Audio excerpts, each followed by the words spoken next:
Siri, is the Earth a ball? A ball? Heavens no. How could you live on a ball? That doesn't seem possible. The Earth is clearly flat.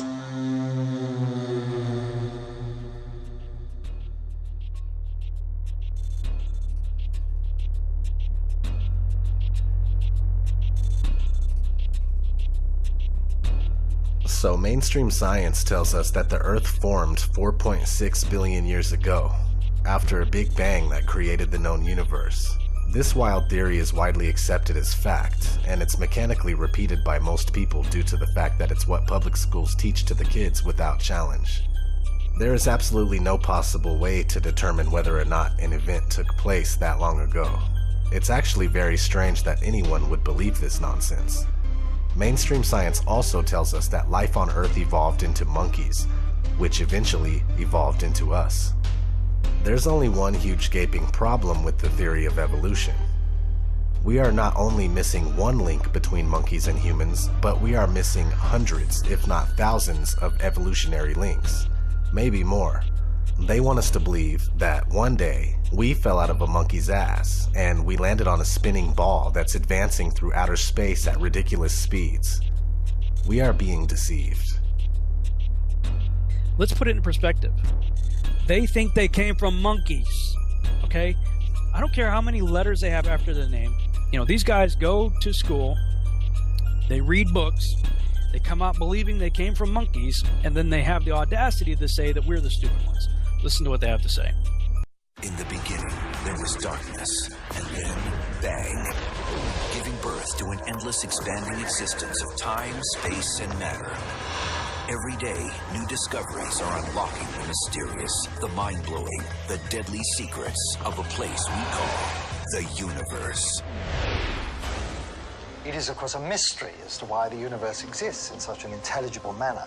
But it suggests to me, at least, that there's a deep link between the universe, the grand scheme that's unfolding, and beings like ourselves. Somehow, the universe has become self-aware. It's engineered the emergence of comprehending, thinking beings like ourselves who can come to know the universe. Some people marvel at the fact that the universe has, over billions of years, given birth to beings who can appreciate its complexity. We can even ponder where and how we fit in. But at the dawn of history, people thought they knew the answers to these profound questions. The ancients viewed their world as a snow globe. It's essentially a flat Earth, say a disk, covered by a dome. And we call this in English a firmament. And in the firmament is where all the stars and the planets were hung. Almost all ancient cultures believed their universe existed in a dome similar to this one. And they never questioned who created it. The ancients assumed that there was a god or gods responsible for the creation and the maintenance of the universe. The idea that God created the universe went largely unchallenged until the Middle Ages, when scientists made a sacrilegious suggestion based on their observations. The sun, not the Earth, was at the center of the universe. It was a paradigm shift. There is now another way to explain the naturally occurring phenomena around us, and this is science. Since the Middle Ages, scientists have developed sophisticated new theories about the enormity of the universe and our place in it. Theories that often have no room for God. Many phenomena have appeared mysterious or miraculous or magical.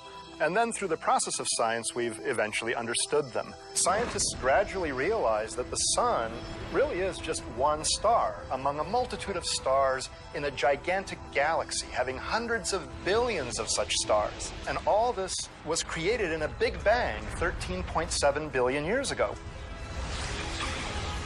But while scientific theories, observations, and experiments tell us where we are in the cosmos, they don't answer the eternal questions: why we're here, and who, if anyone, created us. So while it appears a divine creator planned the universe, many physicists say apparent fine-tuning doesn't prove anything of the sort. Something else must be at work.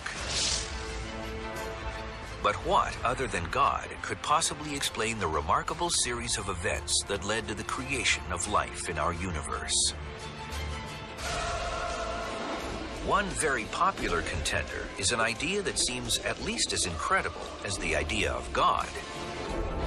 It's the multiple universe theory.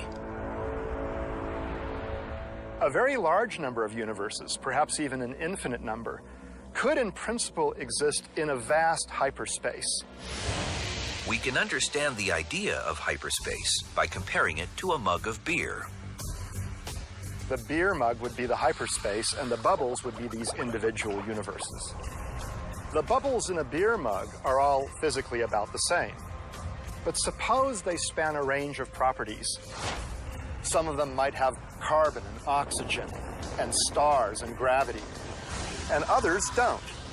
We would be in one of the ones that leads to a rich, complex universe culminating with life as we know it.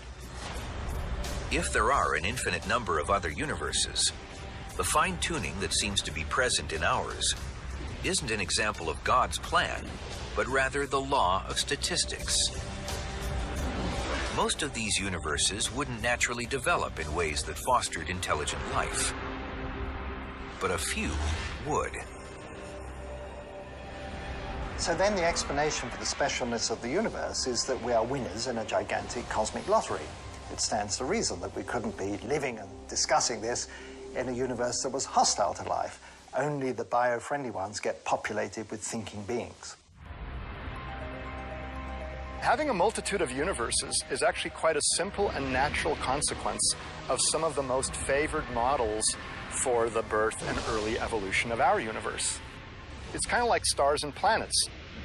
As long as you have the capacity to make one, it's easy to make lots of them. Oh, really?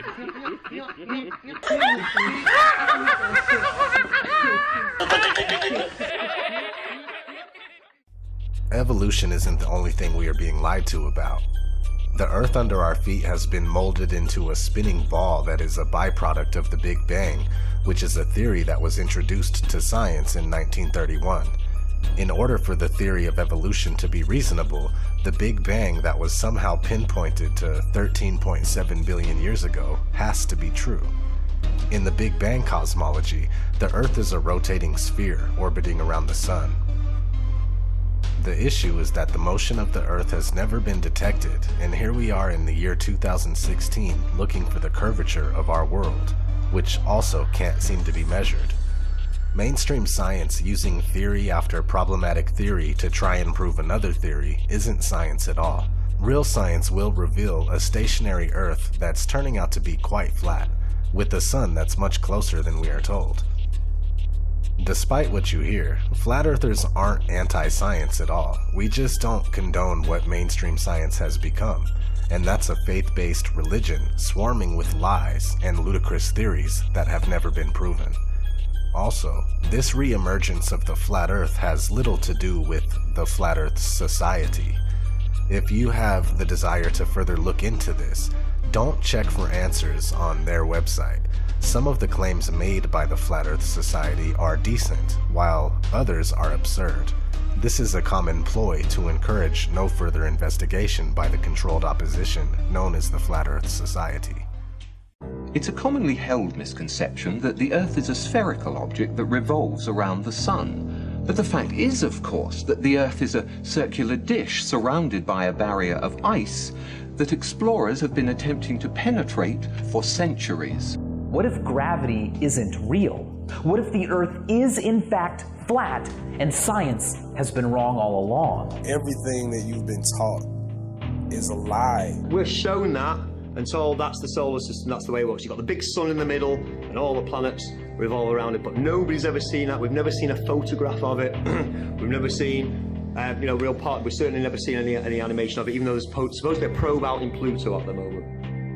Nobody's ever seen the solar system like this. It's always graphics, it's always secondary knowledge. Things that people hold dear and call fact, like gravity, like the age of the universe, the universe formation itself, the age of the Earth, they're all dependent on things that are unproven. While they're good to consider, we should consider everything. You have allowed them to become facts that appear in our textbooks taught by professors to kids as facts.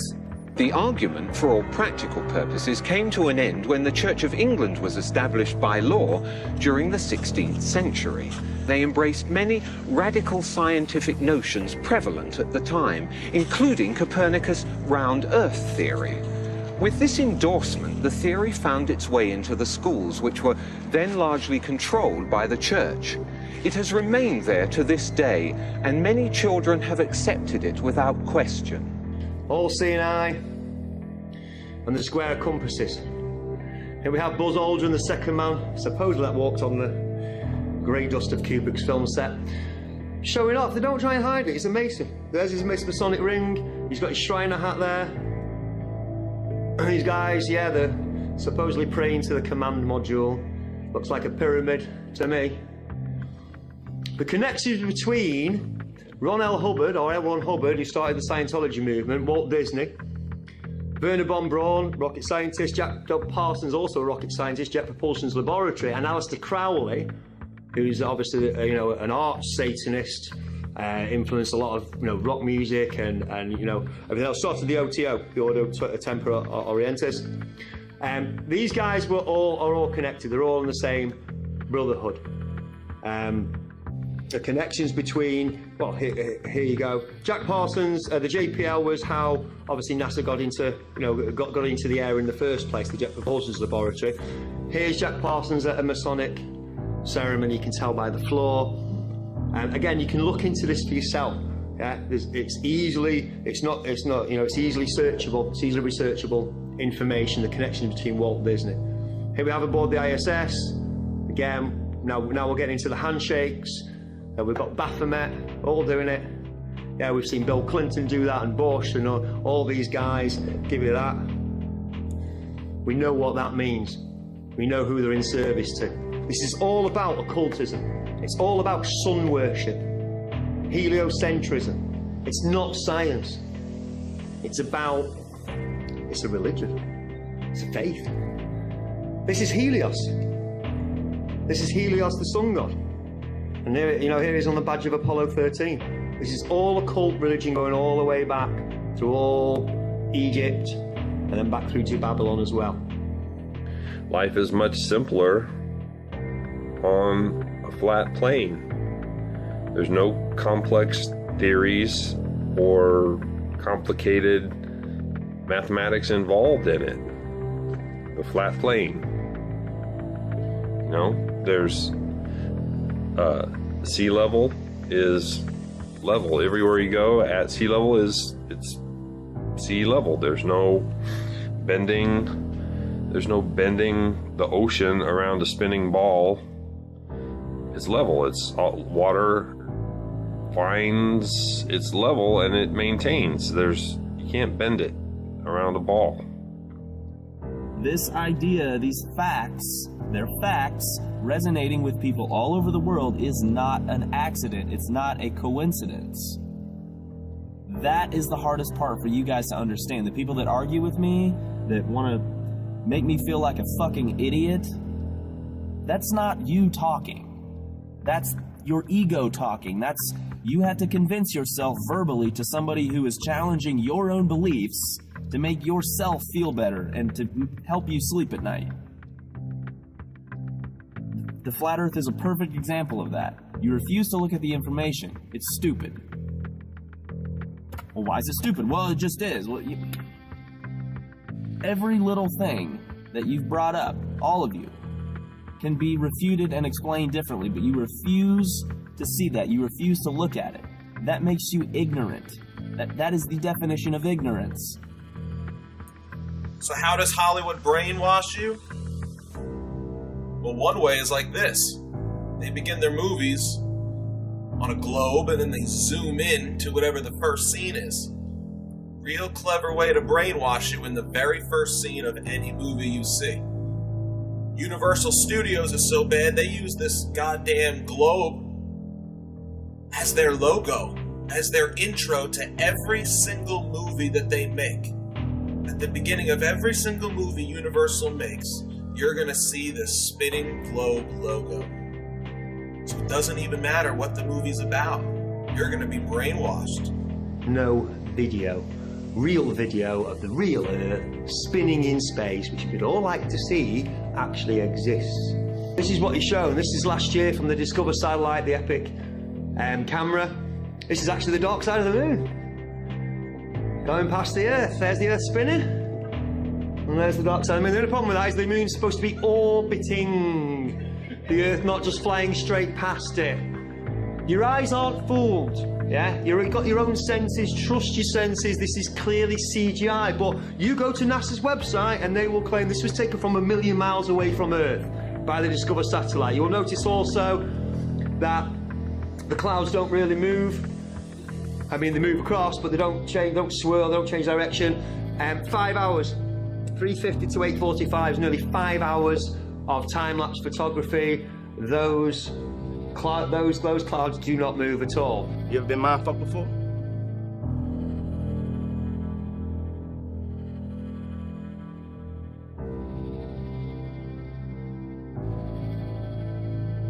We don't have a picture of our Earth, except for the nice composite fake images NASA gives you to make sure you keep believing you're in a ball and keep arguing on their behalf, keep fighting for them, keep telling people we went to the moon, simply because you can't let your mind think of the possibility that someone lied to you. The government lied to you. They can't lie. They're my government. Believe me, it's hard for all of us. That's crazy. The government doesn't lie to people. I was a huge Star Wars fan. Very, very disappointed to find out that I'm just being programmed. Again, it's a multi-pronged approach. To show you in, they're not trying to pretend that Star Wars is real in any way, but again, it's impressing your brain again and again and again that the space and planets and spaceships and they're all around and everything else, okay? It's Hollywood. So now we've got the ISS. Does this look solid? Does this look like a solid machine to you? But how do we know these are real? We don't. But I tell you what you don't see from the ISS, which you really should and you never do, is one of the 17,000 satellites that are also supposed to be spinning around up there as well. What difference does it make if it's a globe or if it's flat? They're stealing your money and showing you cartoons and CGI. Wouldn't that make a difference if it was a globe or if it was flat? Because they keep showing you cartoons of a globe. They show you CGI of a globe. They show you Hollywood trickery of a globe. They're stealing your fucking money. If it's flat, that begs the question, hey, what the hell have you been showing us this ball for all this time? What have you been doing with our money? Did you guys go to space? Is evolution actually real? Did you guys just make this shit up? See, these are the questions we need to be asking. There might be more land out there to be discovered. There might be a fucking firmament up there. We don't know. They've stolen our mind from us and stuck us on a cartoon ball. We are being lied to, controlled, manipulated, stolen from, and I'm not going to stop speaking out. There's a quote by Tesla. Today's scientists have substituted mathematics for experiments, and they wander off through equation after equation and eventually build a structure which has no relation to reality. That's what happened with the globe theory. Everybody knew the world was flat until one day some guy came along and said, "Oh no, it's a ball. We're spinning through space. We're circling the sun." A lie is a lie, even if everybody believes it. And truth is truth, even if no one believes it. Ptolemy refined a system with Earth at the center. For 1,500 years, Ptolemy's system was used as the basis of astronomy and calendars, and it worked quite well. Copernicus hated that, and Copernicus set about to undo Ptolemy's greatest discovery. While working at the request of Pope Leo X on improvements to the Julian calendar, Copernicus conceived what turned out to be the foundational idea of modernity itself. The idea that the Earth moved. Not all were persuaded by Copernicus, however. The greatest astronomer of the time, Tycho Brahe, developed a new geocentric model. The Earth occupies the center, the planets orbit the sun, and the sun orbits the Earth. They basically stole our minds and enslaved us by showing us a picture of a ball. Said, here's what you live on, it's a ball. And then they show us a different picture of a ball. Here's a different picture of a ball. And everyone's just like, yeah, that's the same place. It doesn't matter if the colors of the continents change. It doesn't matter if the color of the oceans change. It doesn't matter if the continents change sizes, change locations.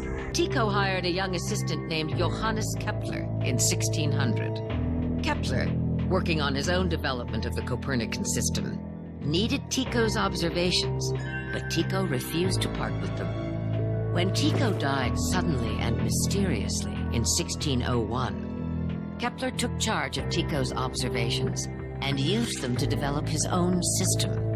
In Kepler's system, the sun is in the center, while the planets move on ellipses, non-uniformly.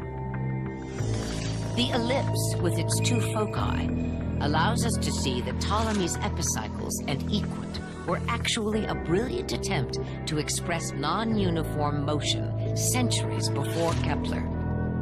Indeed, once the concept of non-uniform motion is introduced, all of these systems can be shown to be geometrically identical. Copernicus was the main guy who started off the revolution. His book on the revolutions of the celestial spheres changed, thousands of years of thinking about the Earth being completely still, as you can experience it for yourself every single day of your life, and obviously the bodies move in the heavens above us. That's what your senses experience. Copernicus changed all that around, but he didn't use any science. There's no science in his book. He got his ideas from the Hermetica, from Hermes Trismegistus. And it basically says how the sun sits enthroned in the middle of the solar system, and we all orbit around it. What's that sound like to you? That sounds like sun worship. It sounds like sun cult to me. Because later on, I'm going to show you, Fred Hoyle was another astronomer. Well, he said there's no difference in the mathematics, whether it's geocentric or heliocentric. So the sun moves around the Earth moves around the sun. The math works the same, exactly the way. The connections between just from the imaging. Yeah, I wouldn't have a portrait done with a big 33 on it, or a triangle with an eye, or anything like that. I wouldn't want to be connected or associated with any of that stuff, because I'm not really into that kind of stuff. I'm working for the other side. But Copernicus obviously had no problem with the square and compass. Yeah, with the big wheel here, we've got the big sun wheel, and we've got the Mercury sign as well. Yeah, all leads back again. You can investigate that more for yourself. The Book of Thoth by Aleister Crowley, Freemasonry with the sun over the head. Yeah, as above, so below. Yeah, one of the reasons why Mercury, because it can rise in the morning and the night, so it's also hermaphroditic. Both sexes, which obviously is Baphomet as well, which we know as the breast and the penis. It goes on and on and on. It's all about cult sun worship. You can trace it back to Babylon. You can see all the different gods going through it, but there is no science to Copernicus's on the revolutions of the spheres. It's a philosophical tract, and it's all based on the Hermetica. Up is up, down is down. If a visual aid, I have a pin. If I release it from my grip, what happens? Anybody? Correct. It falls. Was that gravity? No. The molecules that make up this pen, the plastic, the ink, it's got a little rubber grip on it, are more dense than the molecules of the air surrounding it. The molecules of the air will not support the weight, so they fall. So it falls when you let go. Like that. Density and mass make an object heavy. There's no gravity. Simple. Up is up, down is down. Objects fall because they're heavy. If it floats, it's lighter than air. Helium, fill a balloon with helium, it goes up. If you filled it with hydrogen, it would also go up. Lighter than air, floats. Heavier than air, falls. It's not complicated. Gravity is a god because it's the answer. It's the magic answer to everything. Why? How does the Earth keep us on, but it still spins around, it still orbits, and gravity? How's the moon? How's the type of gravity? Why doesn't the moon fly off to the sun? Because the sun's got bigger gravity. It's the way gravity works. Don't worry about its gravity. Gravity is the god that explains everything very, very magically. There is no need for gravity whatsoever if we're on a fixed stationary plane and the heavenly bodies are simply going above us. The reason why you don't fall off is because you're denser than the air that underneath you. It's just, again, Occam's razor. It's a straightforward explanation. Basically, the perspective of living on a globe is preposterous, it's ridiculous, it's hilarious. How we are taught to perceive the world we live on, because basically, even when trying to depict it, it's hilarious. They have no way of depicting it without it being comical. You have whales climbing the curve, like, it's absurd. How can we live on a globe? Core of the Earth, you know, you've seen the cutaway. This much is crust and mantle and magma and liquid molten stuff at the center. The deepest hole that's ever been drilled in the history of mankind to date, even with today's technology, 8 miles. If you want to say this is what the first 8 miles looks like, I will believe you, because they can show me the hole. This goes 8 miles down, okay? It goes 8 miles down. That's how thick is the plane that we live on? It's at least 8 miles, because they've drilled down that far, but they can't go any farther. It doesn't work. So it's speculation. With a sphere of 4,000 miles radius being spun round once every 24 hours, a little bit of calculations will show that that person there is being spun round at about 1,000 miles an hour, and it doesn't know it? I mean, this is obvious nonsense. The stage was set for one of the most important events in the history of physics, the Michelson-Morley experiment. The experiment failed to detect the Earth moving in or against the ether. The problem was serious. Although various solutions were advanced, in the end, science was faced with a choice. Either discard the ether or admit that the Earth wasn't orbiting the sun. It was Albert Einstein who came up with the solution, which now forms the basis of our physics, and which we call the theory of relativity. Einstein eliminated the ether as the cause and said that it was simply a principle of nature, that when objects move through empty space, they contract in length, they decrease in the time traveled, and their mass increases, all by the same proportion. Hence, in order to maintain the Copernican principle, the length, time, and mass of moving objects were altered. And this is the essence of Einstein's special theory of relativity. All of physics collapses with that experiment. Foucault's pendulums do not uniformly swing in any one direction. Sometimes they rotate clockwise, and sometimes counterclockwise. Sometimes they fail to rotate, and sometimes they rotate far too much.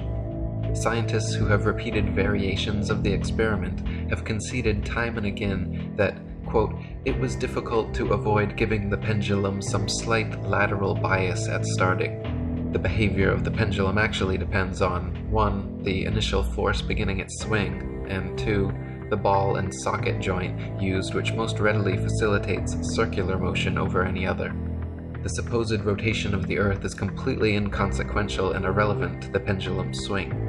If the alleged constant rotation of the Earth affected pendulums in any way, then there should be no need to manually start pendulums in motion. If Earth's diurnal rotation caused the 360-degree uniform rotation of pendulums, then there should not exist a stationary pendulum anywhere on Earth. It has been said that the pendulum experiment proves the rotation of the Earth, but this is quite impossible, for one pendulum turns one way, and sometimes another pendulum turns in the opposite direction. Now we ask, does the Earth rotate in opposite directions at different places at one and the same time? We should like to know.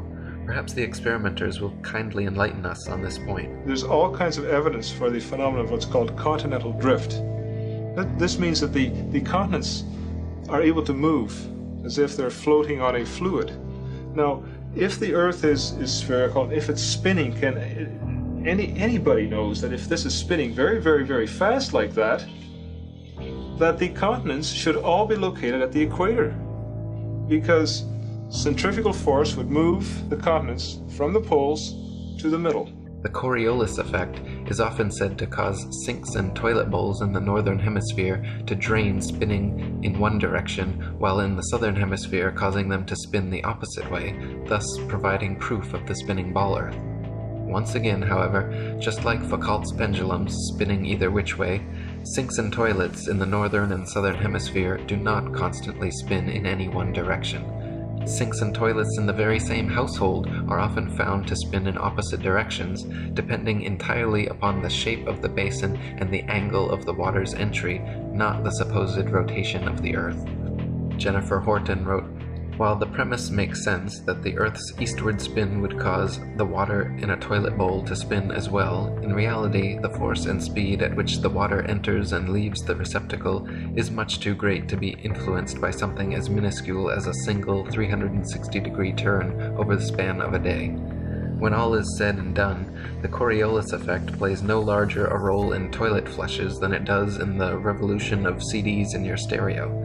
The things that really determine the direction in which water leaves your toilet or sink are the shape of the bowl and the angle at which the liquid initially enters the bowl."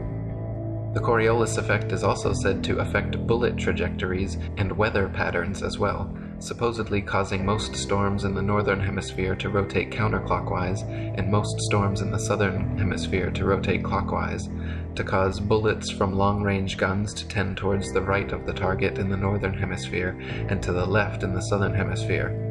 Again, however, the same problems remain. Not every bullet and not every storm consistently displays the behavior and therefore cannot reasonably be used as proof of anything.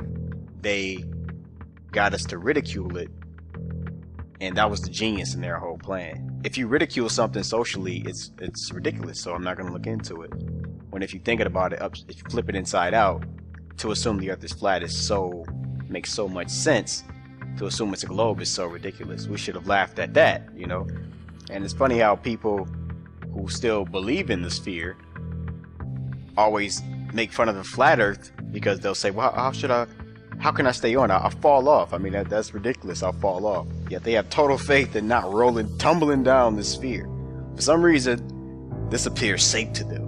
You know, it's like, no, wouldn't a level surface appear more sensible and safe if you really think about it? People say, well, go look at the planets. The planets are spheres, so that means we're a sphere. No, whip out a telescope. I've got one. Whip out your telescope and look at Mars. It's a dot of light. It's an orange dot. And then when you look at a NASA image, it's this desert world with canyons and ice and craters and shit. But when you look at it through an amateur telescope, like a good amateur telescope, not one from fucking Walmart, like a good one, it's an orange dot. It's not a desert world with canyons and shit that they went to. There's no rover on Mars. They're prepping us with movies like The Martian so they can steal our money on a fake trip to Mars, just like they stole our money on a fake trip to the moon.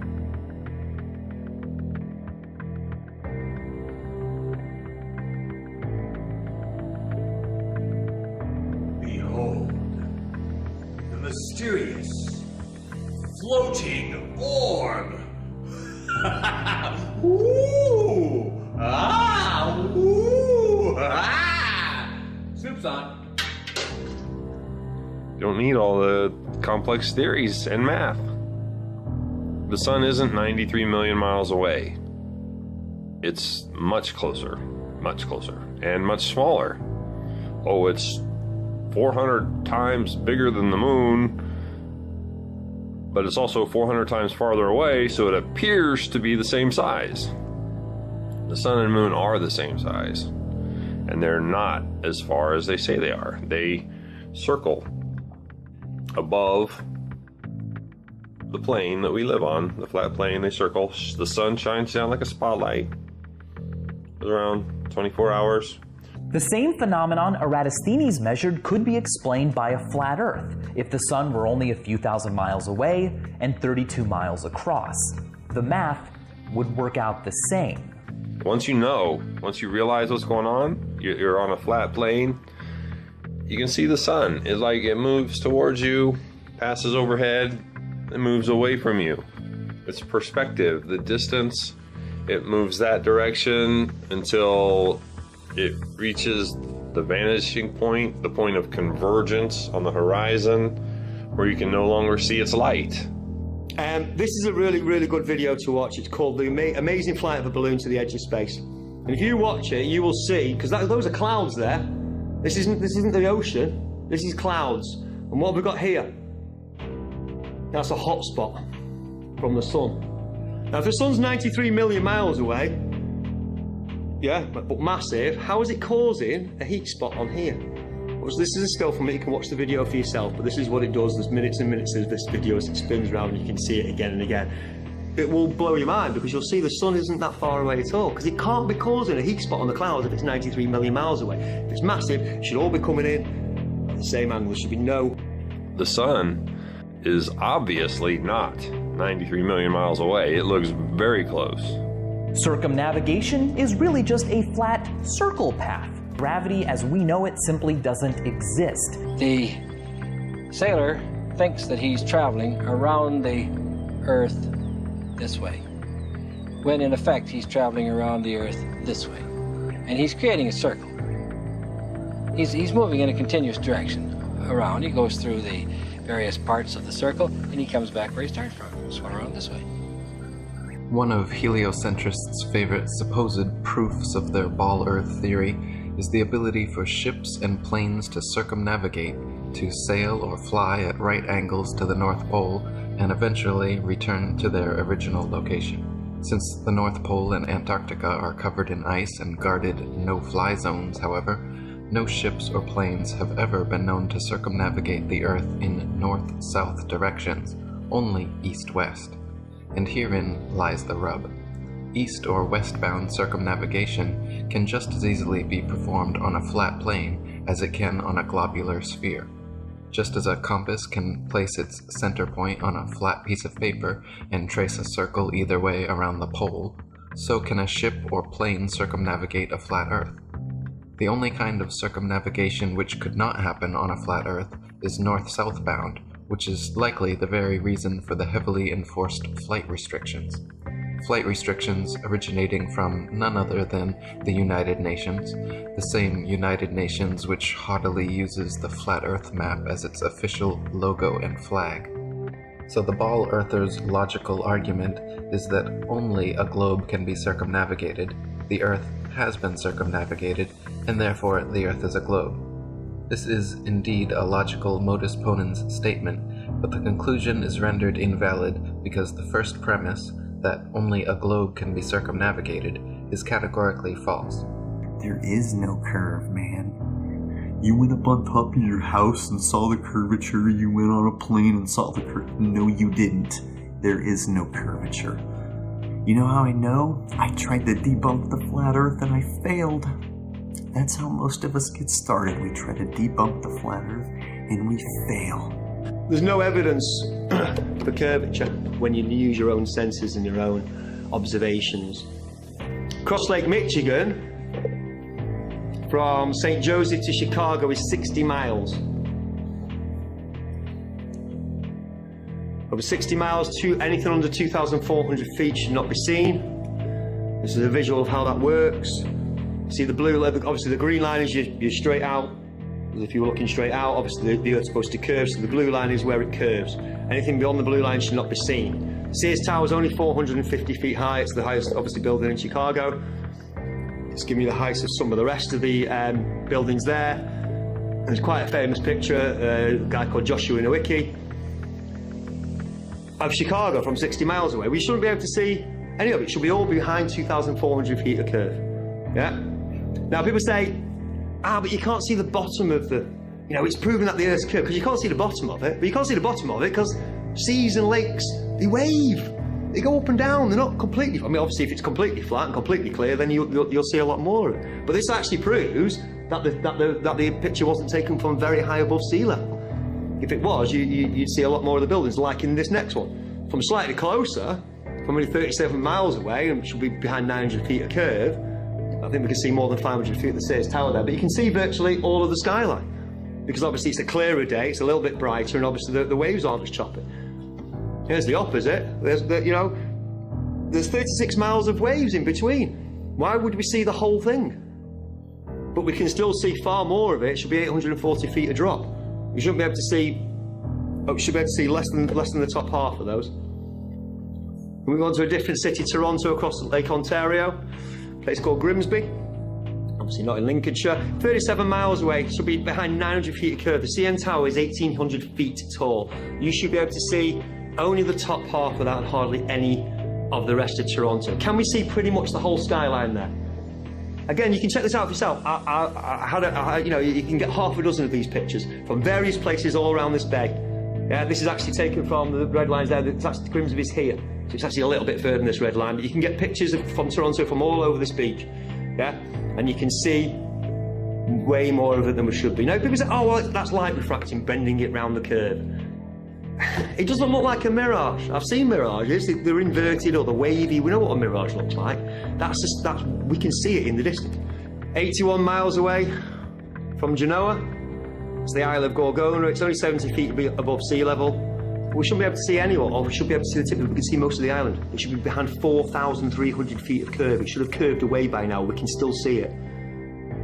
We'll bring it closer back home. The Isle of Man. From the Fylde coast, 61 miles away. And again, we can't just see the tops of the turbines, we can see virtually all of them. From 61 miles away, Snaefell is 2,030 feet high, 2,034 feet high, so that's the highest point on the Isle of Man. 61 miles away should be 2,480 feet of curvature. Should be, half a mile below the horizon. From London, 75 miles away. Starts getting interesting when you start getting towards the 100-mile mark. We're talking over a mile of dip now. This is the Isle of Oahu, taken from Kauai. Thank you. In Hawaii. It's 90 miles away. Again, you can see, apart from, whatever bit the waves are hiding, we can see a lot of that island. And here's the numbers for it. It should be behind 5,400 feet a drop. Its elevation is 4,003 feet, so we shouldn't even be able to see the tip of it. You can see nearly all of it. This is the Sierra Nevada range from Mount Diablo in California near San Francisco. It's 160 miles away. Yes, we're up a mountain. Yes, they're up a mountain. But we can see, again, a lot of the bottom of the mountains. You can see the snow-capped tops, and then we can see the rest of the mountains as well. 160 miles away, this should be behind 17,000 feet of curve.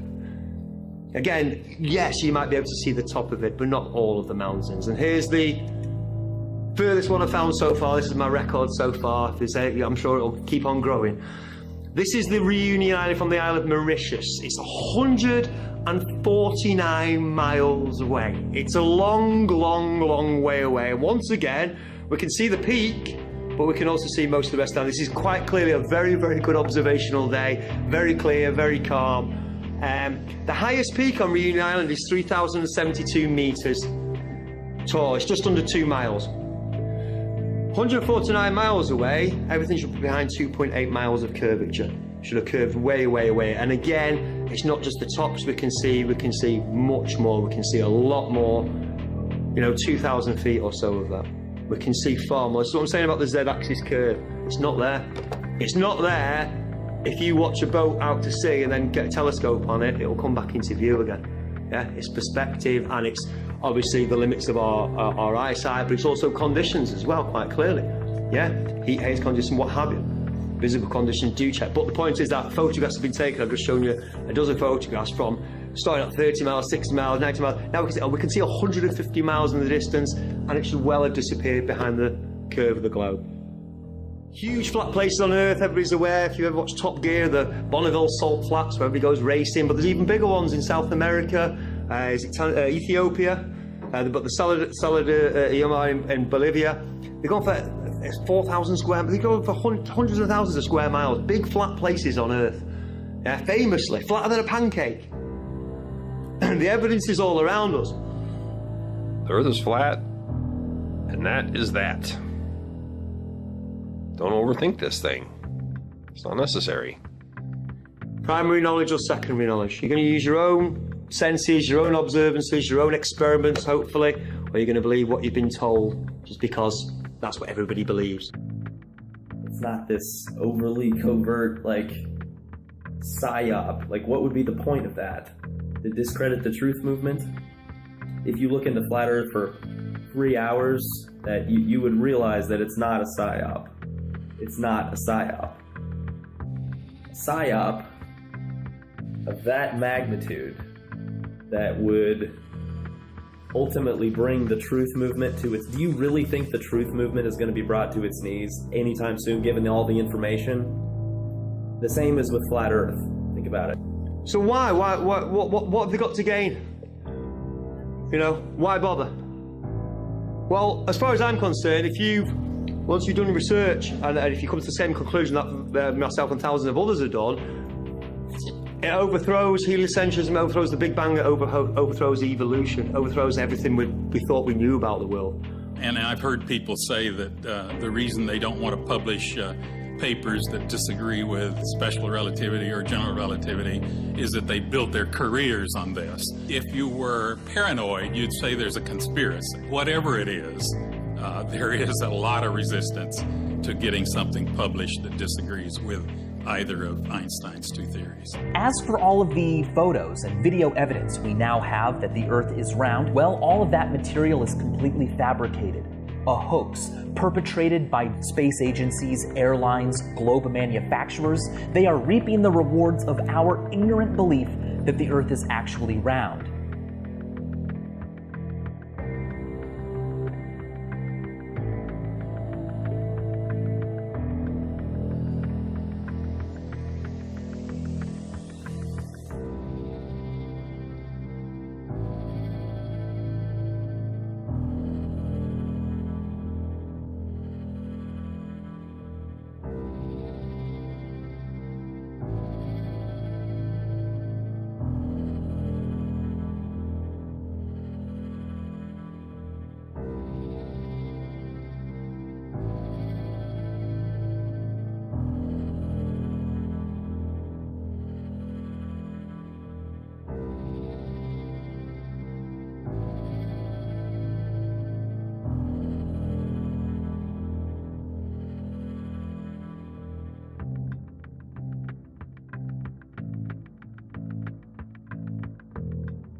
stupid rumor.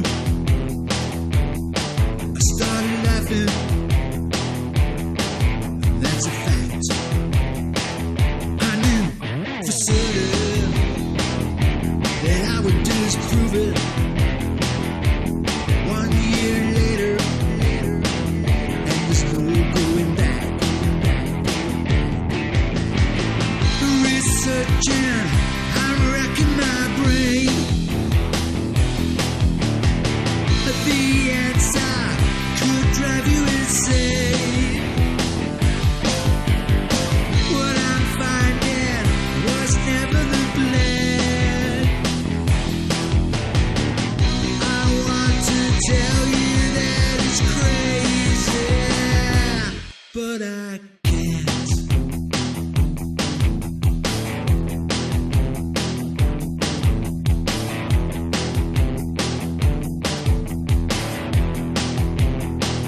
So here's the story, and it's true, a true story.